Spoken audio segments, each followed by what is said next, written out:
White House Communications Director Hope Hicks made the surprising announcement late today that she will leave the Trump administration in the coming weeks. The 29-year-old is the latest of well over half a dozen top advisors to leave during President Trump's 13 months in office, and she is the president's longest-serving aide. The news comes just one day after Hicks testified for hours before the House Intelligence Committee as part of its ongoing investigation into Russian interference in the 2016 presidential election. Ashley Parker is a White House reporter for The Washington Post.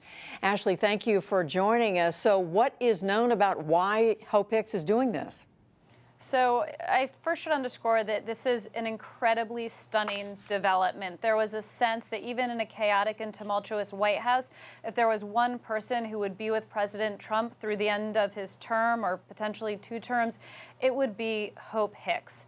Our understanding is that she did actually make this decision before yesterday's testimony on Capitol Hill. And she has told people that she basically wants to be closer to home, to her family in Connecticut, that 3 years focused solely on one thing and working in this incredibly high pressure and high intensity environment just takes a toll on anyone, and she realized it was her time and moment to move on. I do have to say this comes as she herself was under a lot of personal stress. There was not just that testimony. She had been romantically linked to Staff Secretary Rob Porter, who was forced out of the White House amid allegations of domestic abuse.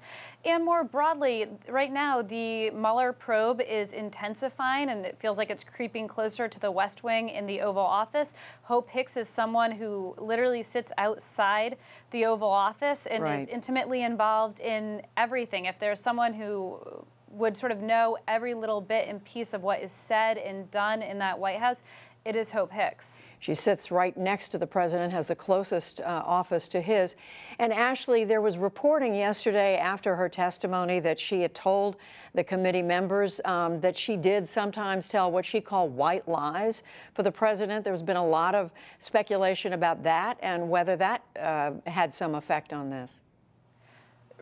That's right. And again, she has told people that she had told some people about this decision before her testimony, where she mentioned the white lies, and she claims that the Russia investigation in general has nothing to do with this. But you have to recognize that, again, more than anyone in this White House, Hope is in an incredibly precarious position because she was often called upon by her own admission to sort of fib for the president and, you know, maybe engage in some misdirection. And there's no crime, as we unfortunately all know, with lying to the media.